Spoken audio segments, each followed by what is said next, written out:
CNN or CNN. But I don't know if Fox or Fox. I don't know. Did you want to go? I was pitching to go, but they said at this point they had another stoppage.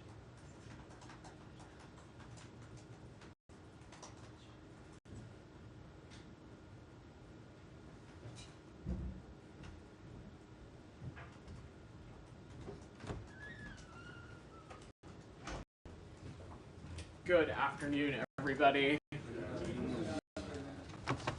Oh, wow. Courtney, good to see you. I don't have anything off the top, so Sean, you want to kick us off? Sure. Could we start in Syria? Yeah. I saw the secretary had a call today with the Czech foreign minister, the Czech Republic, Czechia. Of course, it's been historically the protecting power in recent years. Was there any discussion of that? And do you have any update on the presence, if any, of U.S. personnel? So we will have a readout of the secretary's call go out in due time. So I'm not going to get ahead of that process. Obviously, much of the secretary's engagements over the past many days, as it's related to the situation in Syria, have of course involved collaborating and talking with interlocutors and counterparts. I think we are not alone when we say that we want to see stability across the region. We want to make sure that nothing we see is consistent with escalation. But beyond that, I will let the readout of the call come out. To your broader question about any personnel, I don't have anything to announce at this time. We don't have any personnel on the ground in Damascus at the moment, and we're continuing to assess the situation and consider when might be the appropriate time for personnel to go into Syria beyond our concentrated presence in the northeast. Sure. I can defer back, but let me just ask one more thing. There's been reports today of some deadly fighting in the north of Syria involving the pro-Turkish fighters and presumably with the Kurds, the Syrian Kurdish fighters. What's your assessment of where things stand now? I know Matt mentioned yesterday the extension of one truce. Yeah. Manbij. How do things stand now, particularly in the Kobani and the idea of Turkey, of pro-Turkish fighters going to Kobani? So that's exactly right. I'll echo what Matt said yesterday, is that the ceasefire in Manbij has been extended and is holding. We're closely monitoring the situation around Kobani, and while the situation is fluid, we're not seeing large-scale fighting or large-scale incursions, and I'm not going to get into private diplomatic discussions, Sean, but we are working hard, as I said, to avoid escalation, especially in northern Syria. Most important to us is continuing to work with our local partners, the SDF, to carry out the shared de-ISIS mission.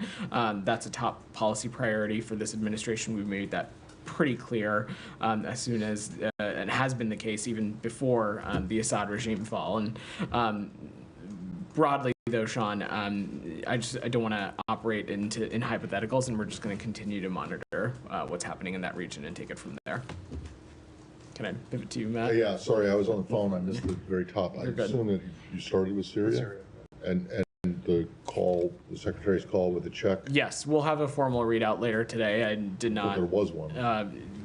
I will double check on that, but in answering Sean's question on the call, as I mentioned, talking about peace and stability across the region, and of course, making sure that there's nothing happen that we would view as escalatory has been a priority for us. It's been a priority for partners in the region, but I'm not going to get into more specifics of the call beyond that.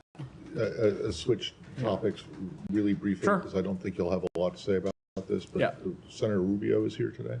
So, good question, Matt. The Secretary Blinken, had an opportunity to sit down this morning with Senator Rubio. It was a good and constructive and substantive conversation.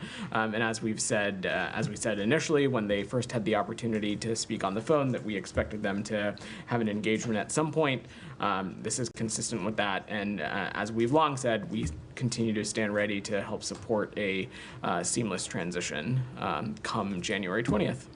Okay, but other than good, substantive, and I will not be offering any more adjectives beyond that. I'll leave it to you and your journalistic to fill in those blanks. It was obviously a private meeting. It was a good and substantive conversation, and Do you know we'll leave it about at how that. long it was? I'm just not going to get into those kinds of levels of details. Well, it wasn't like 3 minutes, was it? It was not 3 minutes. It was not. It was a good chunk of time, and I will leave it at that. Sorry, say that again. What topics did they focus on? I'm just not going to get into the level of specifics. We have long said that we want to be as helpful as possible, and when it comes to a seamless transition, that continues to be the case. On the transition front, there's been other news, of course, as it's related to MOU signings and agency review team members were engaging appropriately where it sees fit. Courtney. Just a quick follow-up on that. Are any more, exactly what Frankie was asking, are any more meetings scheduled between Secretary Blinken and Senator Rubio? I don't have any meetings to preview.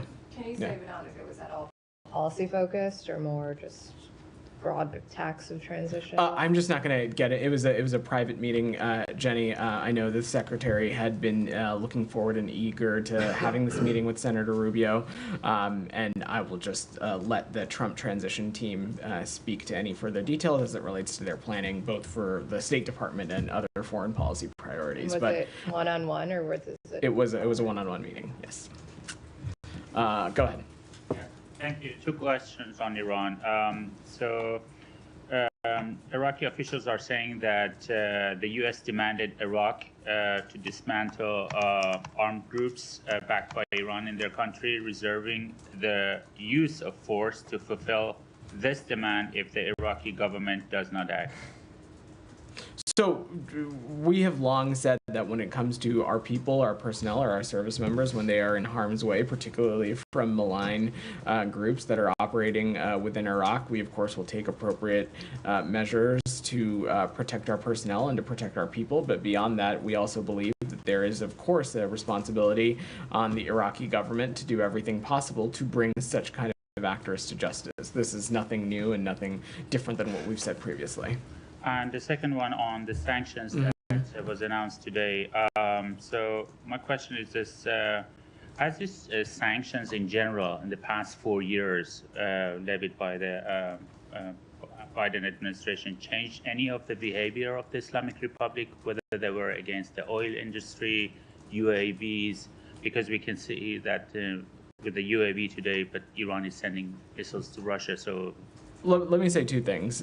First, it's because of this administration's continued sanctions implementation that this department has made the assessment that the regime receives only a fraction of the market price for the oil it is able to sell. And as a result of U.S. sanctions, Iran's government has failed to meet its budget projections again this year, and the rial is the lowest it has ever been against the dollar.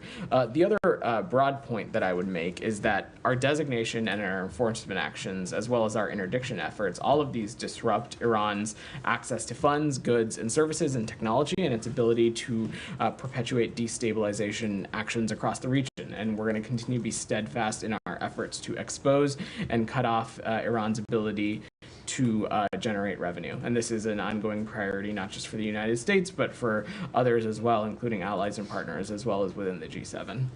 Janie, go ahead. Thank you, Vedant. Yeah. I have questions on Ukraine and North Korea and China. Ukrainian President Zelensky announced that 200 North Korean soldiers were killed and wounded in the battle. Kim Jong-un ordered the North Korean press not to report the deaths of North Korean soldiers. Can Kim Jong-un's actions of blocking the North Korean people's right to know be considered a human rights violation? Are you talking about human rights violations in the DPRK specifically, Jenny?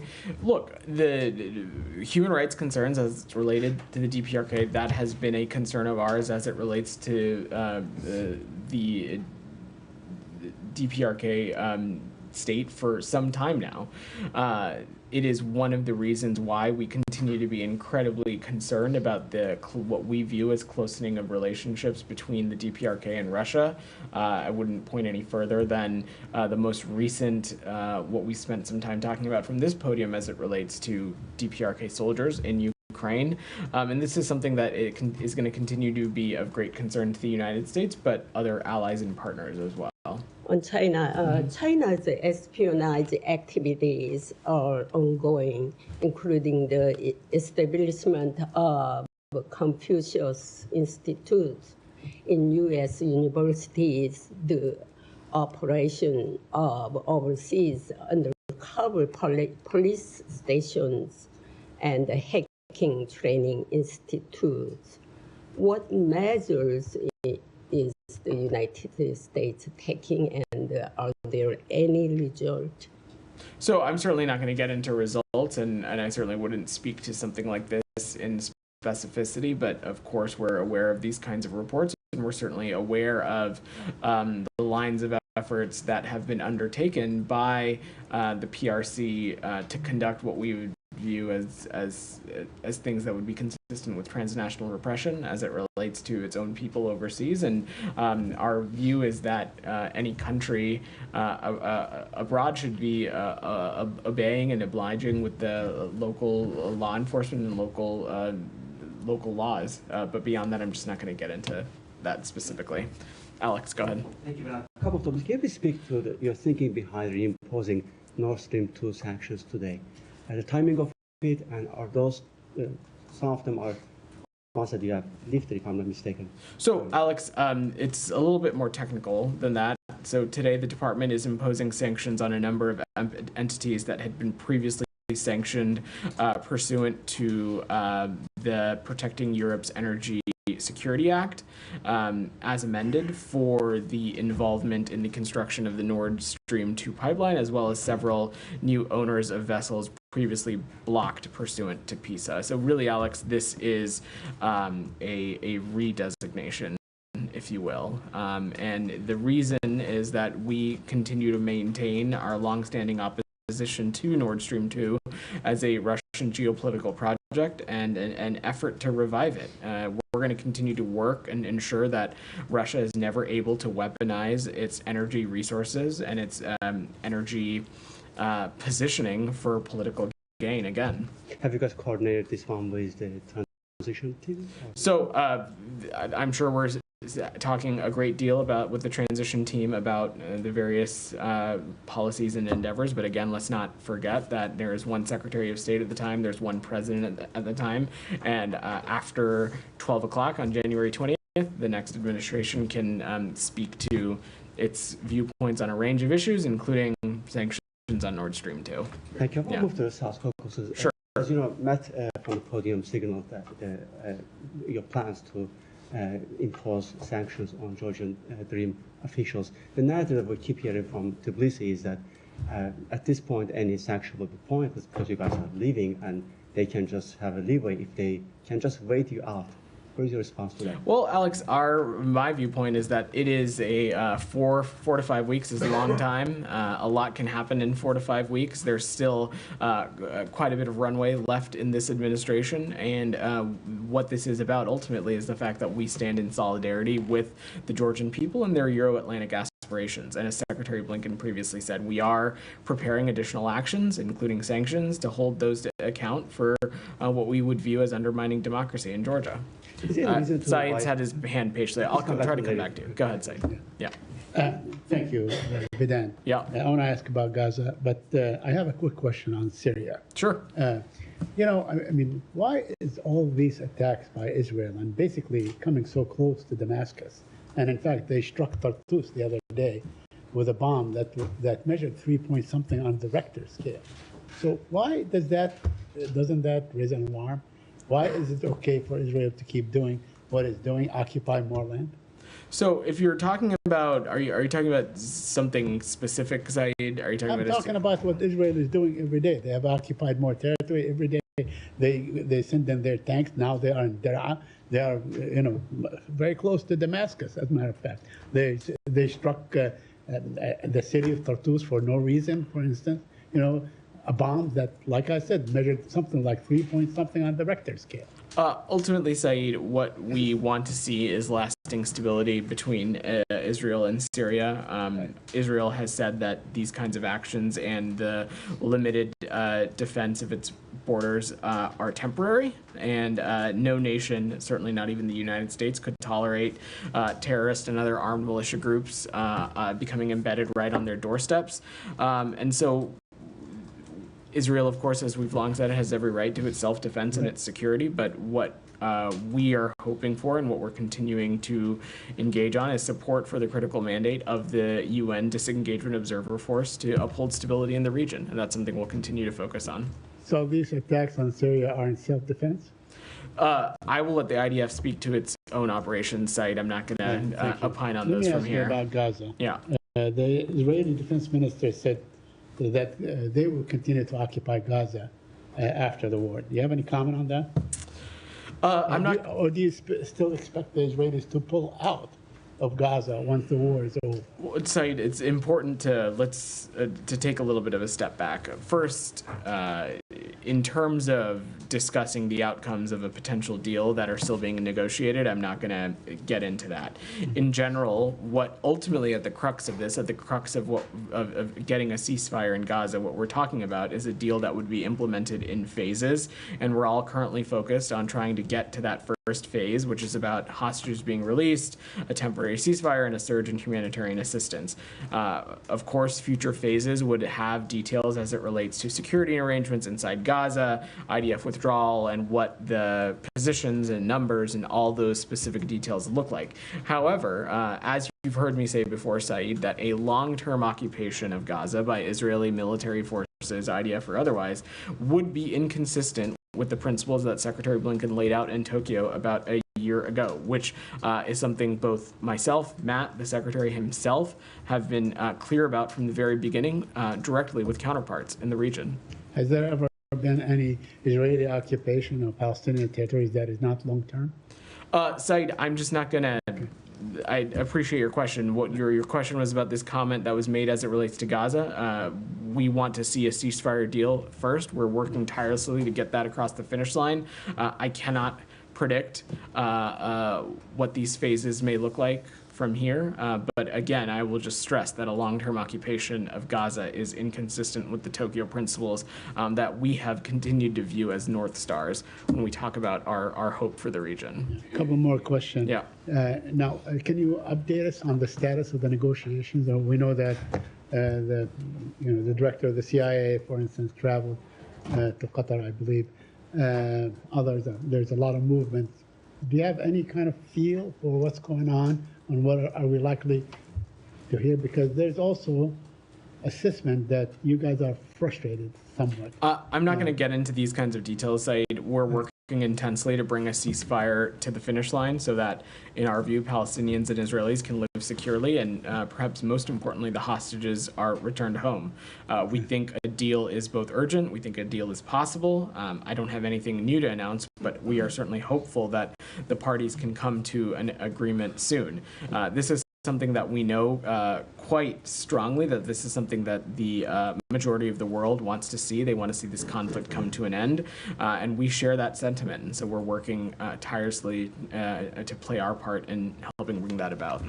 Let me ask you about the Kamal Adwan Hospital in Gaza. You know, that Israeli snipers have been using it for target practice for a long time, destroying everything in it. And I want to ask you, is this something that the current administration, in its last 30 days, whatever it is, 30 days, can do something basically to ensure, I don't know how you would do it, to ensure that this hospital can actually get back on track in terms of functioning, or must the Palestinians wait for the goodwill of the next administration? Said, I can't, I'm not familiar with the specific incidents as it relates to this hospital, but what I can say is what we have said previously, which is that I'm sorry, but it's not first, okay. Said, that Israel must not only comply with international humanitarian law, but it needs to take every possible step to prevent civilian harm. Additionally, mitigating and preventing civilian harm is a moral and strategic imperative. The other challenge here, Said, which we have talked about before, is that Israel is in a unusual, even unprecedented burden place in that Hamas has a long track record of using hospitals and schools and other facets of civilian infrastructure for military purposes, and we know that. And they've built a vast military network of tunnels under civilian areas that put civilians and put civilian institutions like these in the crossfire. And so we've been clear about that, as well as about our concerns about such kind of kinetic fighting around hospitals as well. Right, but Right. you know, Go. for the record, it was a Shifat hospital, not Kamal Adwan hospital, that, you know, accusations were made that there are tunnels underneath it, not this particular hospital. Saeed, we know that Hamas Right. uses civilian infrastructure, and they have a wide network of tunnels under civilian infrastructure. Certainly, I'm not going to get into tit for tat as it relates to specific places within Gaza, but I needn't point any further than the long extraneous amounts of public information that's in public reporting as it relates to Hamas's use of civilian infrastructure and their tunnel network. Now, Brahim, go ahead. Or Matt, sorry, Matt is good. I'm just, given the crisis that's going on in Gaza, the situation in Syria, situation in Ukraine, I'm just wondering what the calculation was behind the Secretary going to the UN Security Council tomorrow to chair two meetings, one on artificial intelligence and one on Sudan. Not to suggest that that these topics are not worthy of discussion, but why not, you know, in your last presidency, this administration's last presidency of the council, bring up these pressing issues of Ukraine, Syria, Gaza, and Lebanon as well. Matt, first I would say that the Secretary just came back from travel to the region where he talked about these very serious and very pressing issues. But secondly, you're absolutely right. This is a visit to New York, a visit to the UN Security Council as part of our presidency of the Security Council in this month of December. And we felt that it was important to, of course, talk about these very pressing priorities, which I have no doubt will come up in conversations and sidebars with counterparts and colleagues up at the UN. But it was really imperative for us to use that time to talk about areas in which, one, we believe have been affirmative priorities for the United States, and particularly affirmative priorities for this department and for our mission in New York. One of those, of course, is the responsible use of artificial intelligence. This is something that the Secretary has prioritized a great deal over the course of his tenure as Secretary of State, was really instrumental in the effort in getting the UN vote on this responsible use for artificial intelligence. And then Sudan, Matt, you know better than anybody that we spend a lot of time talking about crises up here. We talk about a lot of time talking about very dire circumstances. Sudan, perhaps even in the list of Gaza and places like Ukraine and elsewhere, Sudan is facing one of the most dire humanitarian crises on the face of the planet. And so anything we can do to continue to work with partners at the UN and otherwise to shed light on that, figure out what ways we can continue to unearth and solidify humanitarian corridors and continue to push for a political solution, that's absolutely a priority for ours, and we'll be continue to use ways to elevate that. That's not to say Syria, Gaza, Lebanon, Ukraine will not come up. I am sure that they are, and as someone who travels with the Secretary regularly, Matt, you know how much of his time he spends on all of these things. And yeah, but I just want to know, I mean, is it incorrect, is the assessment that is out there, that some people have made, that Russia and China will veto anything that you attempt to do on Ukraine in the Security Council, and inside the Security Council, you are an island of one when it comes to Gaza resolutions. So So was the calculation that it would be basically a waste of time? This was not a calculation, Matt. This was about using our presidency and using the Secretary's hallmark day for the presidency, when we often, you've covered a lot of secretaries, we often are able to commit 1 or 2 days to something like this, just given the other schedule constraints, wanting to utilize that time on what we view as affirmative priorities for the department and the Secretary. Beyond that, we have used the UN as a mechanism to do important business, both as it relates to the conflict in Ukraine, but also to do important business as it relates to the ceasefire and ending the conflict in Gaza. Let's not forget that the ceasefire deal that Saeed was talking about, this was one that has been supported by the vast majority of countries in the United Nations, which honestly, it's difficult to get them to agree on one thing. So it's just a testament to how we're going to continue to use bilateral channels, but also multilateral fora like this to do our foreign policy. Right, go ahead. Thank you. Yeah. On Austin Tice, Yeah. Prime Minister Netanyahu sent a letter to Austin Tice's mom saying that Israel is fully coordinated with the U.S. and that the IDF is not active where Austin is. But just the other day, the department had said they were not certain where Austin is. So how can the IDF, in coordination with the U.S., know they're not active where Austin is if the U.S. doesn't know for certain where Austin is? So I will let the Prime Minister's office and the IDF clarify any comments or letters that any engagements that they are having with the Tice family. What I can say from our perspective is that, again, making sure to locate and find Austin Tice is a priority for us. There are intensive efforts underway to find Austin. We've attempted to contact officials in the region for information. As you note, we have put out a $10 million reward for information about his location early last week.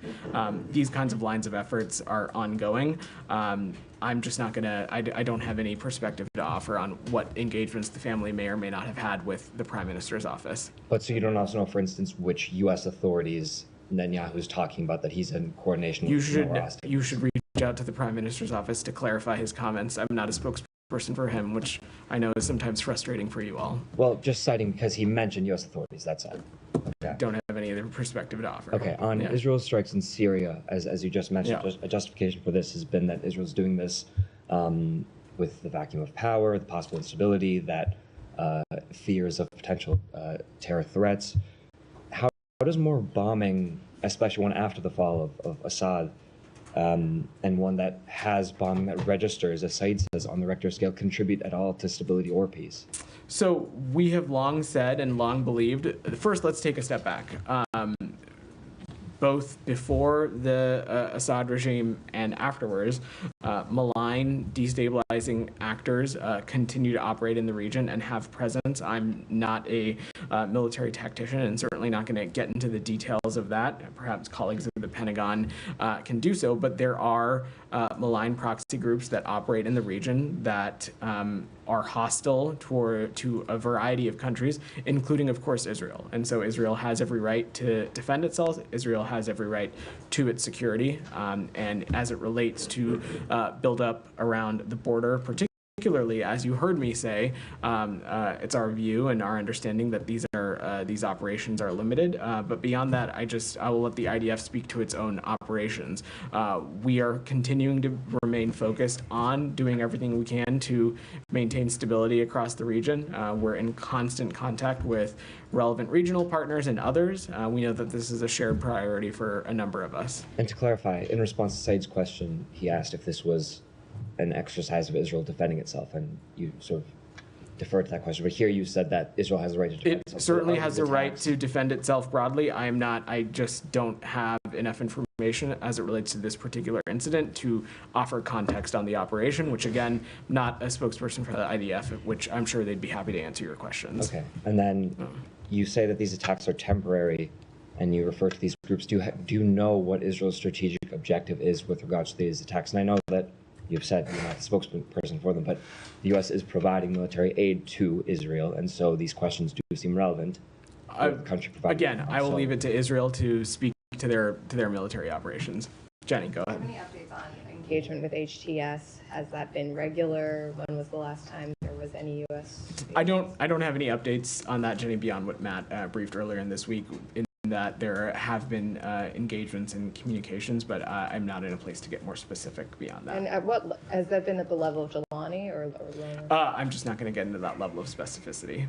Sean, go ahead. Can I change topic? Yeah. A few things, perhaps briefly. Sure. Not.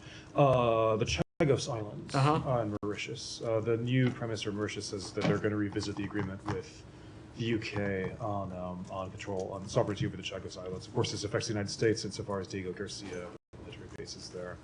In the UK, Nigel Farage was saying that one factor here is U.S. disquiet. I presume he's meaning about the incoming administration and not the outgoing one. But do you have any comment on whether the U.S. is comfortable with the deal as it stands? Does it think it should go ahead rather than be renegotiated? So, Sean, that's a great question. Secretary Blinken addressed this, I think, in October, and he said that we welcome the historic agreement between Mauritius and the UK on the status of Chagos. We've strongly supported negotiations between the two countries over the past couple of years, and we're pleased to see that this come to fruition through a diplomatic effort. And I will let both Mauritius and the UK speak to any other comments about the process and the current status and how they're thinking about timelines. Okay, but as far as you're concerned, as far as the U.S. is concerned now, you're comfortable with the deal? We continue to be supportive of this, and we are again pleased about the diplomatic outcome, but on timelines, on implementation, on those kinds of specifics, I'd defer to the two parties to speak to it. Two separate ones. Yeah. Do you have any update on Vanuatu? I know you had the statement yesterday, but do you have any update on the embassy operations, on potential U.S. assistance? So we stand ready to provide support in coordination with Australia and New Zealand and other partners in the region. We're continuing to monitor the situation, including from our embassy in Port Moresby, where the ambassador is accredited to Vanuatu in residence. My understanding is that embassy operations continue to be operating from Port Moresby, but I'm happy to see if we have a specific update on operations or anything like that. The ambassador is set to travel to Vanuatu later this week as well. Is set from to travel Papua New Guinea to Vanuatu. Okay. Yes, correct. And just a final thing, completely different. Ghana, Yeah. the anti-LGBTQ law, the Supreme Court essentially paved the way for it. So awaiting the signature of the president, but of course, they had an election, a new president's coming. Has the U.S. had any communication? Does it have any message in terms of whether it wants the president to? Presumably, the U.S. opposes it, but has the U.S. been communicating on its position? So we've previously stated our concerns about this bill, and we remain in close contact with Ghanaian government officials and with the incoming administration of President-elect Mahama across a range of issues. We take note of the announced ruling dismissing the two challenges of legislation. And ultimately, Sean, our primary concern is the safety and well-being of vulnerable populations and individuals. Nobody should be targeted, threatened, harmed, or marginalized on who they are. Just to put a point, can you just say that the U.S. wants it to be stopped, this law? Oh, look, I'm not gonna, I don't have anything further to say beyond what I offered. Goyle, go ahead. Thank you, sir. Two questions, please. Last meeting between Secretary Blinken and India's Foreign Minister, Mr. Jaishankar, took place in end of November in Italy at the G7. So what was the basic discussions between the two leaders, the future of U.S.-India relations from this building, and also if they had discussion as far as visas, backlogs are concerned, and situation in Bangladesh as far as atrocities against the Hindus there? So we have, of course, a wide range of issues, and we have a close partnership with our counterparts in India. With, of course, a range of those are security issues, trade issues, of course, consular issues as well, including visas.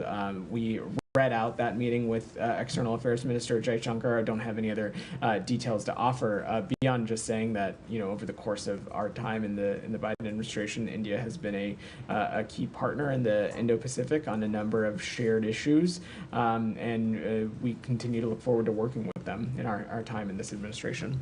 And second one, sir, why I brought this Bangladesh issue, because thousands and thousands of Hindus are demonstrating around the U.S. and also in Washington, D.C. recently last week, and in India and also in Bangladesh. Atrocities have been committed against the Hindus in Bangladesh. Even Bangladeshis came from all over the U.S. in Washington to demonstrate, and asking the State Department, Secretary Blinken, of course, he's very famous in India, that to intervene. At the same time, they are calling now that it's not that atrocities against the Hindus, but also against minorities, and they are calling on the International Criminal Court, ICC, or the United Nations, and of course U.S. to intervene and bring those to justice, including the interim Prime Minister Mohammed Yunus, against those. What is happening? What message does the Secretary have for those who are really relying on the United States? So this is an area of course, vital importance to us. Anywhere around the country, we want to make sure first that protests are taking place peacefully, that the basic human rights and human dignities of all people are being respected. And that is something that we will continue to stress with counterparts and partners around the world, including in the case of Bangladesh, of course, the interim government as well. In the back, go ahead. Thank you, sir. Thank you. In the brown jacket, yeah. Yeah. Yeah. You. Excuse me. Today in Egypt, Dr. Yahya al-Qazzaz, who was arrested for criticizing Mr. Abdel Fattah al-Sisi, passed away in their custody. And many organizations, international human rights organizations, they stated that the political arresting is still going in Egypt. And we saw that Department of State this year assisted like that, like U.S. Egyptian regime has made progress in human rights, while these unfair trials, political prisoners like dying in custody for various reasons, according to these organizations. Why you made this change in the assessment and you said for public that Egyptian regime, like a few months ago, like a couple months ago or 3 months ago, you said that Egyptian regime made a good progress in human rights, while it seems it's not yet. Is it because of like a political reason? Because it's not seems like this like assessment has changed for objective reasons. So like how you comment on this criticizing? So as it relates to that specific incident, I don't have a comment for you. I'm not familiar with it beyond just saying that our expectation is that anybody in detention needs to be affronted their basic human rights and treated with dignity. I think the second part of your question you were referring to is the announcement we made around FMF funding for Egypt. Is that correct? Not specifically about funding, but you said in this statement that Egypt made a progress, which it has. Made a progress for human rights. Why we also said like, we also said in that same time period that of course there continues to be work in progress that needs to be done, and we continue to stand by that as well. But the FMF funding, there are designations and authorities that the Secretary of State has to offer waivers based on national security interest, and of course the Secretary made the determination that it was the United States national security interest in some areas, and then in some other areas we have seen that our partners in Egypt had made progress. I'm happy to get some specific language for you and share the breakdown of how we talked about it. That was from a couple weeks ago. Second question in Syria, like last question in Syria, United Europe and like European partner, it seems like they're going to removing some sanction because of like certain sectors for like reconstructing like Syria. Like, will USA is going to consider like certain sectors like healthcare, like housing, like something areas for removing some sanctions that may be helping or like accelerate the idea of rebuilding, reconstructing Syria, or like you are going to keep all sanctions in Syria until further notice? So I just don't have any news to announce or policies to share. As you heard Matt say earlier in this week, when it comes to the designation of groups or sanctions that may or may not remain in place, what we are looking at and what we are keeping an eye out on is actions that we see the regime take, and so that's what we'll continue to remain focused on, but I'm not going to opine any further beyond that. In the red, in the back, yeah. Just moving back to Gaza for a really quick sec. Yeah. The BBC reported yesterday that citing a Palestinian source that Israel stopped air and drone operations over the Gaza Strip, or at least parts of it, for 6 hours on December 7th to allow Hamas to assess the condition and the whereabouts of hostages across the region, including U.S. hostages.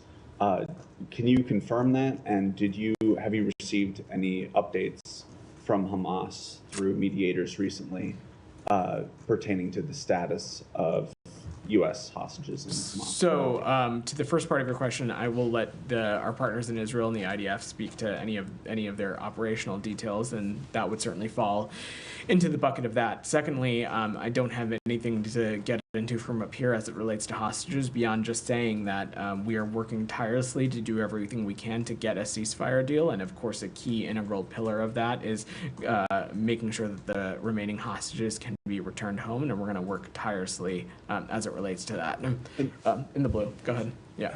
Thanks. So Bangladesh government has announced it will go for elections probably end of 2025 or early 2026. Yep.